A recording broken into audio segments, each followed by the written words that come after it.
سورت کا آغاز ہے اتقوا اللہ، اللہ سے۔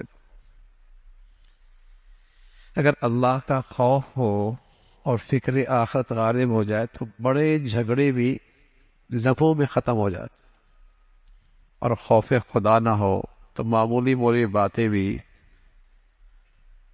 جسے کہیں کہ نفرتوں کے پہاڑ بن جاتے۔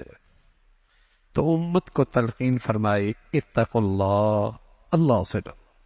تقوی، خوف خدا، آخرت کی فکر کا غلبہ یہ جھگڑے ختم کر دیتے اور دل صاف کرنا آسان ہو جاتا ہے، دلوں میں خوشگواری، محبتوں کے جذبات لانا آسان ہو جاتا ہے۔ تو صحابہ کے واسطے سے ساری امت کو تلقین فرمائی، پھر اللہ نے ان مخلص ایمان والوں کی ایمان کی گواہی دی اور ایمان والوں کے 5 نمایاں خوبیوں کا تذکرہ فرمایا۔ 3 کا تعلق دل سے ہے، 1 کا تعلق بدن سے ہے، 1 کا تعلق مال سے ہے۔ 5 نمایاں ایمان والوں کی خوبیاں۔ پہلی بات فرمائی ذکر اللہ وجلت قلوبہ، اللہ کی عظمت، اللہ کی عقیدت، محبت اتنی ہے کہ اس کا ڈر دل میں بیٹھا ہوا۔ یہ ڈر وہ نہیں ہوتا جو درندے سے ہوتا ہے، کسی مہلک جانور سے ہوتا ہے۔ باپ کی عظمت دل میں ہے، شرماتا ہے۔ استاد کا احترام دل میں ہے تو ڈرتا ہے۔ سبحان اللہ، اللہ کا جو ڈر ہے نا وہ بے سکون نہیں کرتا، اس سے سکون میں اور اضافہ ہوتا ہے، اس لیے کہ وہ ڈر عظمت کے ساتھ ہے، محبت کے ساتھ ہے، عقیدت کے ساتھ ہے، احسانات اللہ کے یاد ہے۔ یہ ڈر ہے، یہ مومن کے دل میں ہوتا ہے۔ اس لیے جب بھی اسے اللہ کی یاد آتی ہے تو اس سے حیا آتی ہے۔ ایک خوبی تو یہ ہے۔ دوسری فرمایا جب یہ قرآن سنتے ہیں تو ایمان کے نور میں اضافہ ہوتا ہے۔ اللہ ہمیں بھی ایسا قرآن پڑھنا سننا نصیب فرما دے جس سے ہمارے ایمان میں اور اضافہ ہو۔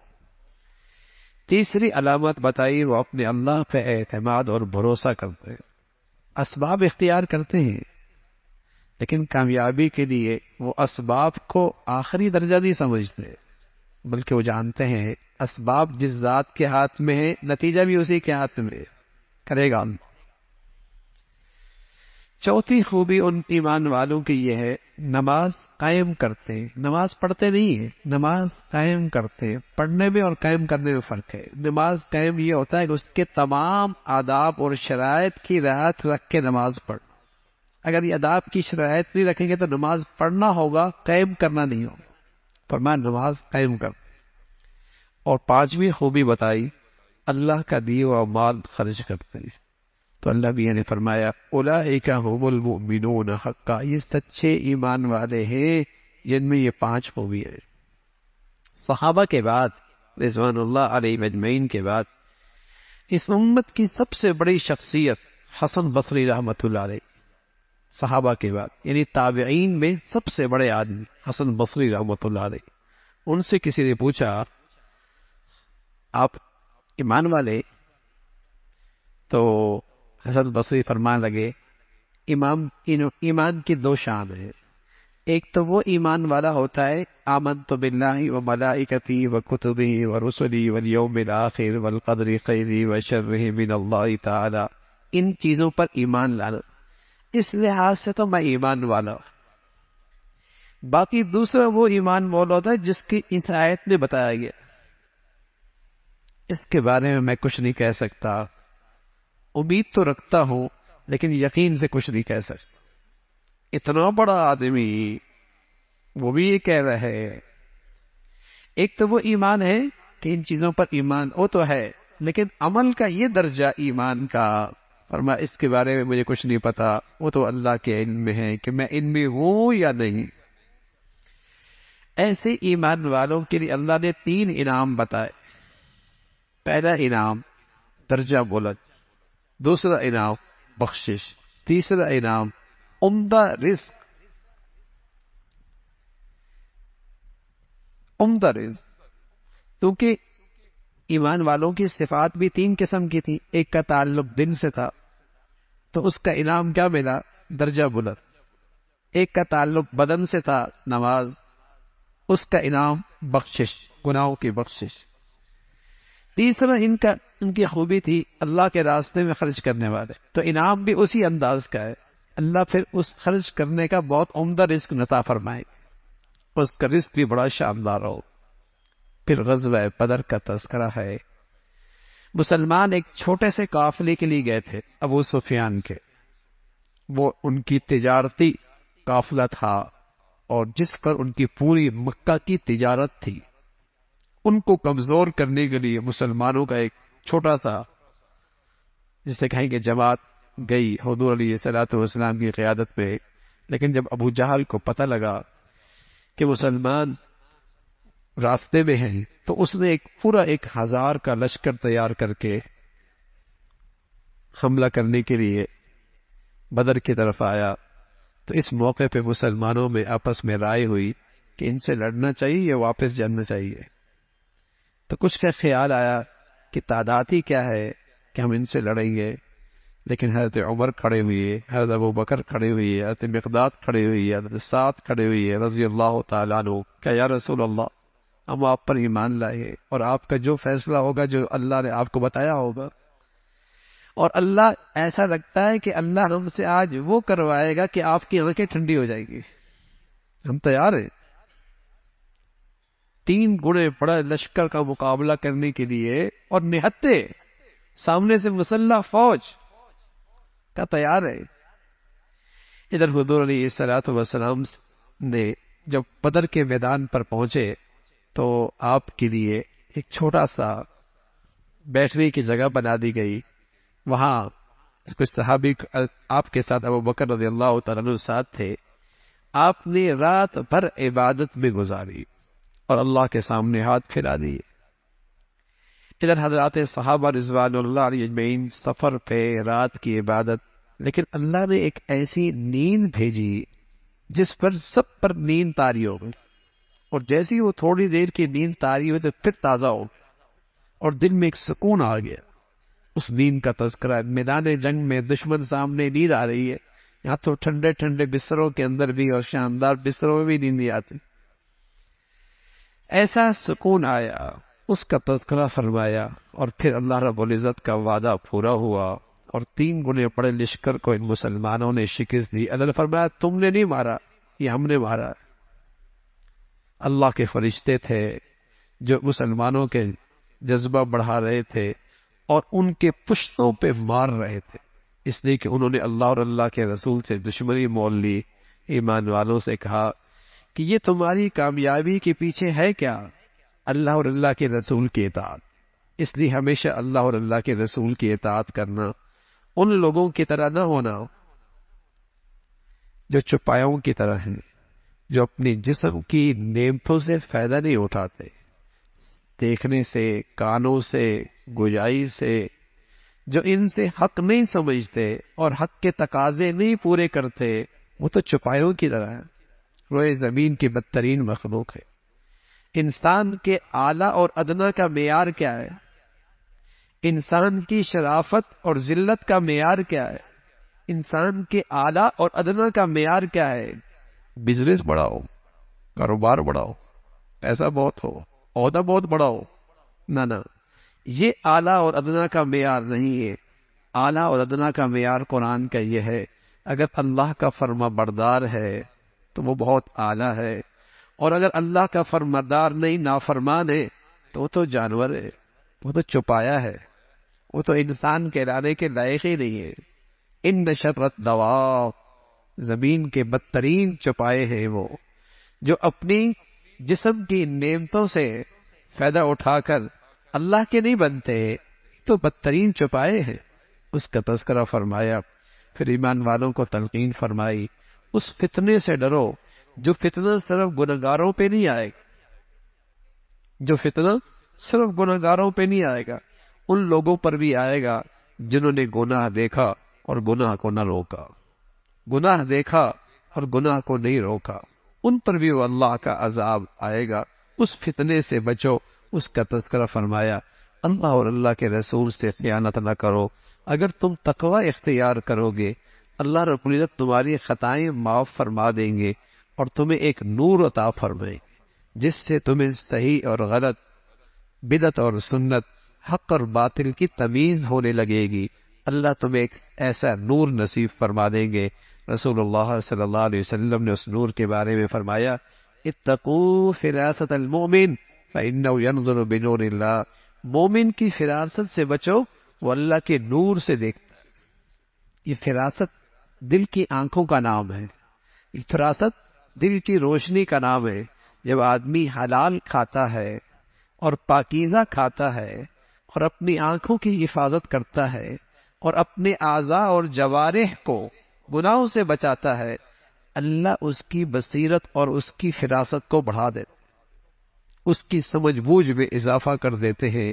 وہ اچھے فیصلے کرتا ہے، اچھا مشورہ دیتا ہے، اچھی رائے رکھتا ہے، زندگی کا صحیح مقصد سامنے رکھتا ہے۔ یہ بصیرت اللہ رب العزت تقوی اور نیکی کی برکت سے عطا فرما دیتے ہیں۔ قرآن کے اندر فرمایا، کفار کہا کرتے تھے اگر آپ کا کہا ہوا دین سچا ہے تو پھر اللہ کی ہم پر پتھروں کی بارش کیوں نہیں ہوتی؟ تو اللہ رب العزت نے جواب دیا، جب تک آپ ان میں ہیں ان پر عذاب نہیں آئے، ان پہ عذاب نہیں آئے۔ اور دوسری صورت یہ ہے، جب تک آپ کی امت اللہ سے معافیاں مانگتی رہے گی تب بھی اللہ کا عذاب نہیں آئے گا۔ اللہ کے نبی تو ہم میں موجود نہیں، لیکن ایک نسخہ آج بھی موجود ہے اور وہ ہے استغفار۔ گناہ ہو جاتا ہے لیکن اگر یہ امت معافیاں مانگتی رہے گی اللہ کے عذاب سے محفوظ ہو جائے گی۔ کفار کو اپنے خدمت پر بڑا ناز تھا، کہتے تھے ہم تو مسجد حرام کے متولی ہیں، ہم تو مسجد حرام کی خدمت کرتے ہیں، ہم متولی ہیں۔ اللہ فرما رہا ہے متولی نہیں، متولی تو وہ ہوتا ہے جو اللہ سے ڈرتا ہے، تم تو مسلط ہو، تم تو مسلط ہو۔ اصل متولی اللہ کے گھر وہ ہوتا ہے جو پرہیزگار ہو، جو اللہ والا ہو، جو نیک ہو، وہ متولی ہوتا ہے۔ باقی تو مسجدوں پہ لوگ مسلط ہوتے ہیں، مسجدوں کے جسے کہیں کہ مسلط شدہ ہوتے ہیں، تو انہیں اس بات پر فخر ہوتا تھا کہ ہم مسجدوں کی مسجد حرام کی خدمت کرتے ہیں۔ اس کی مذمت فرمائی، ایک دن آئے گا جب اچھے برے کی تمیز ہو، اچھے برے الگ الگ ہو جائیں گے، اس کا تذکرہ فرمایا۔ پھر اہل ایمان کو تلقین فرمائی، جہاد اس وقت تک رہے گا جب تک کہ اللہ کا دین پورے طور پہ غالب نہ ہو جائے۔ مال غنیمت کی تقسیم کا طریقہ بتایا، اور پھر غزوہ بدر میں اللہ کے نبی صلی اللہ علیہ وسلم کس طرح اپنے ساتھیوں کو میدان میں بٹھا رہے تھے اور مورچوں پہ بٹھا رہے تھے اور میدان کے لیے تیار کر رہے تھے، اس نقشے کا ذکر فرمایا۔ ان کی نظر میں تم تھوڑے لگ رہے تھے اور تمہاری نظر میں وہ تھوڑے لگ رہے تھے۔ اللہ چاہتا تھا کہ یہ معاملہ ہو جائے، یہ معاملہ ہو جائے، تاکہ آج اللہ حق اور باطل کا فیصلہ فرما دے اور سر کی آنکھوں سے دنیا دیکھے کہ حق والوں کے ساتھ کیسی اللہ کی مدد اور نصرت ہوئی، اس کا تذکرہ فرمایا۔ لیکن میدان جہاد میں کامیابی کے اصول بھی بتائے، اللہ کو نہ بھولنا، اللہ کو نہ بھولنا، اللہ اور اللہ کے رسول کی اطاعت کرنا، آپس میں اختلاف نہ کرنا، ثابت قدم رہنا، یہ سارے اصول بتائے تاکہ تم میدان کے اندر جمے رہو گے، پھر کامیابی تمہاری قدم چومے گی۔ سراقہ ابن مالک اس کی شکل میں شیطان میدان میں آیا اور ان مشرکین کا حوصلہ بڑھا رہا تھا، لیکن اس نے جب فرشتوں کو دیکھا تو بھاگ نکلا اور کہنے لگا میں وہ دیکھ رہا ہوں جو تم نہیں دیکھ رہے، میں وہ دیکھ رہا ہوں جو تم نہیں دیکھ رہے۔ اس کا تذکرہ فرمایا شیطان اور بھاگا، اور پھر اللہ کے فرشتے ان مشرکین کے پشتوں پہ ضربے لگا رہے تھے۔ اسی طرح جب کافر مرتا ہے تو شیطان اللہ کے فرشتے اس کے پشتوں پہ ضرب لگا رہے ہوتے، پٹائی کر رہے ہوتے اور سخت پٹائی کر رہے ہوتے ہیں۔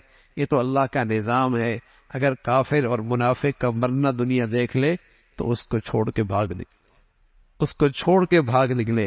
بس بھائی اللہ ایمان کے ساتھ زندگی دے اور ایمان پہ خاتمہ نصیب فرمائے۔ پھر اللہ رب العزت نے تذکرہ فرمایا کہ اس موقع پہ تو تمہارے پاس ظاہری وسائل نہیں تھے اور 100% اللہ کی مدد اور نصرت تھی، لیکن ایمان والوں کو تلقین فرمائی عسکری لحاظ سے بھی، مادی لحاظ سے بھی، اور روحانی اور ایمانی لحاظ سے بھی ہمیشہ تیاری میں رہو، میدان جنگ کے سامان کے لیے ہمیشہ اپنا عسکری سامان اور مادی سامان کے ساتھ ساتھ ایمانی اور روحانی لحاظ سے بھی ہمیشہ تیار رہو، اور ایسی تیاری کرو کہ تمہارا روب اور دبدبہ دشمنوں پر بیٹھ جائے۔ لیکن بدقسمتی ہے آج پوری دنیا کا مسلمان فکری لحاظ سے بھی، علمی لحاظ سے بھی، روحانی لحاظ سے بھی اور عسکری لحاظ سے بھی غیروں کا محتاج ہے۔ حالانکہ یہ سب چیزیں مسلمانوں کے دین نے ان سے کہی تھی کہ تم نے اپنے آپ کو تیار رکھنا ہے، اس کا تذکرہ فرمایا۔ پھر بتایا کہ میدان جنگ کا ساز و سامان تیار کرنا اور عسکری سامان اکٹھے کرنے کا مطلب یہ نہیں کہ جنگ ہی کرنی ہے، یہ مطلب نہیں کہ جنگ ہی کرنی ہے۔ اگر دشمن صلح کے لیے تیار ہو جائے اور صلح میں مسلمانوں کی مصلحت ہو تو صلح کرنا، اس کا تذکرہ فرمایا، اور ساتھ تلقین فرمائی کہ تمہاری الفت اور محبت کی بنیاد نیکی ہے، اور کوئی چیز تمہارے اندر محبت اور الفت نہیں پیدا کر سکتی۔ اہل ایمان کو تلقین فرمائی، اے نبی انہیں جہاد کے لیے ابھاریے اور اللہ رب العزت کی مدد اور نصرت تمہارے ساتھ ہوگی۔ جب بدر کے قیدی آئے تو 70 قیدی گرفتار ہوئے، مشرکین کی رائے بنی اب ان کے بارے میں کیا کیا جائے۔ حضرت عمر نے فرمایا یا رسول اللہ انہیں قتل کر دے، ان سارے کے ساروں کو قتل کر دے۔ اللہ کے نبی صلی اللہ علیہ وسلم کی وہ فطرتی شفقت رحمت، آپ نے فرمایا فدیہ دے کر انہیں رہا کر دو۔ اللہ کی طرف سے قرآن کی آیتیں آ گئی، اللہ کو عمر کی رائے پسند آئی، اللہ تعالیٰ کو عمر کی رائے پسند آئی، اس کا تذکرہ فرمایا اور اہل ایمان کو تلقین فرمائی۔ ایمان والو، کفار سارے کے سارے آپس میں ایک دوسرے کے مددگار اور معاون ہیں، تمہارے خلاف سب متحد ہو جاتے ہیں، معاشی لحاظ سے، سرحدی لحاظ سے، مفادات کے لحاظ سے ان کا آپس میں کتنا ہی اختلاف کیوں نہ ہو، لیکن اسلام دشمنی میں سب اکٹھے ہو جاتے ہیں۔ مسلمانوں، اگر تم اکٹھے نہ ہوئے تو دنیا کو پھر فساد سے کوئی چیز نہیں بچا سکتی۔ یہ اکٹھا ہونا تو تمہاری ضرورت تھی، اور تمہارا مذہب کا تقاضا تھا، اور تمہارے اسلام کا تقاضا تھا کہ تم رنگ، نسل، وطن، علاقے، یہ جتنے رشتے ہیں ان سب سے بالا تر رشتہ ایمان اسلام کا رشتہ ہے، ان سب سے بڑا رشتہ ایمان اسلام کا رشتہ ہے، تم ایک ہو جاتے، اس کا تذکرہ فرمایا۔ پھر سورہ برات ہے، فتح مکہ کے بعد مسلمانوں کے ساتھ جو مشرکین کے معاہدے تھے ان تمام معاہدوں سے برات کا اعلان کر دیا، 4 مہینے کی مہلت دی، اور پھر فرمایا پھر بھی کوئی اگر میدان میں آنا چاہے، لڑنا چاہے، پھر آپ انہیں مارے اور انہیں قتل کرے۔ ان کے قتل کرنے سے مسلمانوں کے دل بھی ٹھنڈے ہوں گے، مسلمانوں کے دل بھی ٹھنڈے ہوں گے، اس لیے کہ انہوں نے ظلم کی انتہا کی ہے۔ مشرک اللہ کے گھروں کو نہیں آباد کیا کرتا، مشرک اللہ کے گھروں کو نہیں بنایا کرتا، اللہ کے گھروں کو بنانا اور انہیں آباد کرنا یہ ایمان والوں کا کام ہے، یہ ایمان والوں کا کام ہے۔ ایمان والے جو ہیں وہ اللہ کے گھر بناتے ہیں اور وہ اللہ کے گھروں کو آباد کرتے ہیں، جو نماز کا اہتمام کرتے ہیں اور جو زکوٰۃ دیتے ہیں اور سوائے اللہ کے اور کسی سے نہیں ڈرتے ہیں۔ تو اللہ کے گھروں کو بنانا اور آباد کرنا یہ ایمان کی نشانی، یہ ایمان کی نشانی ہے۔ کفار فخر کیا کرتے تھے کہ ہم حاجیوں کی بڑی خدمت کرتے ہیں اور ہم ان کے لیے سبیلیں لگاتے ہیں، دودھ کی، ستو کی، پانی کی۔ فرمایا ٹھیک ہے، لیکن یہ سب چیزیں ایمان کے برابر نہیں ہو سکتی، اللہ کے راستے میں جان کی بازی لگانے کے برابر نہیں ہو سکتی۔ اصل قیمت ایمان ہے اور اللہ کے لیے سب کچھ قربان کر دینا ہے، تم اس کے برابر نہیں ہو سکتے۔ پھر ایمان والوں کو تلقین فرمائی کہ دیکھو تمہارے سارے نسبی رشتے اور وطنی رشتے سب ٹھیک ہیں، لیکن ان سب سے بڑا رشتہ ایمان اسلام کا رشتہ ہے، اور صحت مند ایمان کی نشانی یہ ہے کہ دنیا کی ہر چیز سے زیادہ تمہارے دل میں اللہ اور اللہ کے رسول کی محبت ہو۔ صحت مند ایمان کی نشانی یہ ہے دنیا کی ہر چیز سے زیادہ تمہارے دلوں میں اللہ اور اللہ کے رسول کی مدد ہو۔ غزوہ حنین کا واقعہ ذکر فرمایا، مسلمانوں کی تعداد زیادہ تھی، خیال آیا کہ بدر میں تھوڑے تھے، جیت گئے، اب تو ہماری تعداد بڑی ہے، بس یہ خیال آنا تھا کہ میدان مشکل ہو گیا اور یہ جنگ مشکل ہو گئی، مسلمانوں کے پاؤں اکھڑنے لگے۔ پھر اللہ کی مدد اور نصرت آئی جب انہیں اپنی غلطی کا احساس ہوا کہ آج نظر اپنی تعداد پہ پڑی، اللہ کی مدد اور نصرت سے نظر ہٹی تو پاؤں میدان سے اکھڑنے لگے، تنبیہ فرمائی، پھر اللہ کی مدد آئی اور اللہ نے کامیابی نصیب فرمائی۔ پھر فرمایا مشرک نجس ہے، یہ مسجد حرام میں داخل نہیں ہو سکتا۔ پھر یہودیوں کا غلط عقیدہ ہے کہ عزیر اللہ کے بیٹے ہیں، عیسائی کہتے ہیں عیسیٰ اللہ کے بیٹے ہیں۔ فرمایا یہ سب ان کے منہ کی باتیں ہیں، اللہ ان تمام شرکیہ رسوم سے پاک ہے، وہ ذات اپنی ذات و صفات میں اکیلی ہے، اللہ کا دین بلند ہوگا۔ اگرچہ مشرک کو یہ بات بری لگے، بہت سارے ایسے جھوٹے پیشوا ہیں جو جس سے وہ دنیا سے لوگوں سے پیسے لیتے ہیں اور رائے حق سے لوگوں کو روکتے ہیں۔ پھر زکوٰۃ نہ دینے والوں کی مذمت فرمائی، جو زکوٰۃ نہیں دیتے اور مال و دولت اکٹھے کرتے ہیں، کل یہی دولت آگ کے انگارے بنیں گے اور اس سے ان کو جسم کو جسے کہیں کہ داغا جائے گا، اس کی مذمت فرمائی، ایمان والوں کو تلقین فرمائی۔ غزوہ تبوک ایک بڑا مشکل غزوہ تھا، رومیوں کے ساتھ جنگ تھی، بہت بڑی طاقت تھی، مسلمان نہتے تھے، اور اس موقع پہ یہ جہاد کا موقع اور جنگ کا موقع آیا جب مسلمانوں کی فصلیں کھجور تیار تھی، جس پر پورے سال کا گزارا ہوا کرتا تھا، لیکن اللہ کے راستے میں نکلنے کی تلقین فرمائی، پیغام آ گیا اور مسلمانوں کو فرمایا اللہ تمہاری مدد اور نصرت فرمائیں گے۔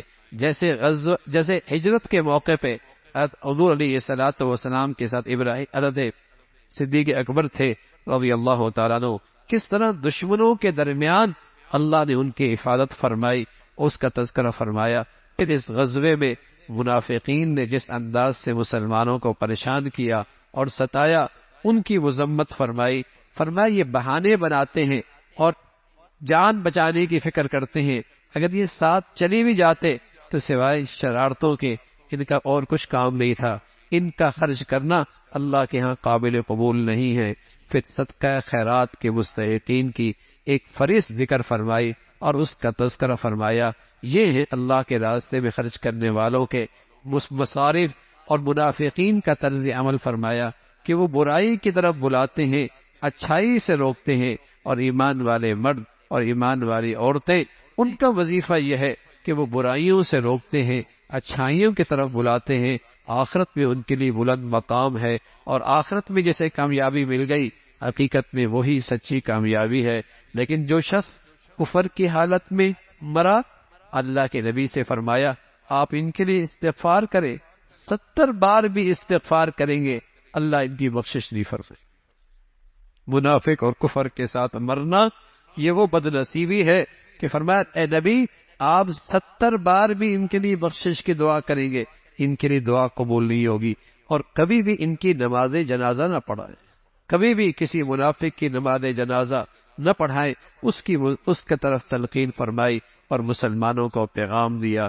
پھر اللہ کے راستے میں جو لوگ نہیں جاتے وہ منافقین، ان کا تذکرہ فرمایا، لیکن کچھ مخلص ایمان والے بھی جن کے پاس سواریاں نہیں تھے، جن کے پاس وسائل نہیں تھے اللہ کے راستے میں نکلنے کے لیے، لیکن ان کی آنکھوں سے آنسو جاری تھے، حسرت تھی ہم اس نیکی کو کیوں نہیں کر پا رہے اور اس نیکی کے اندر ہماری شرکت کیوں نہیں ہو رہی۔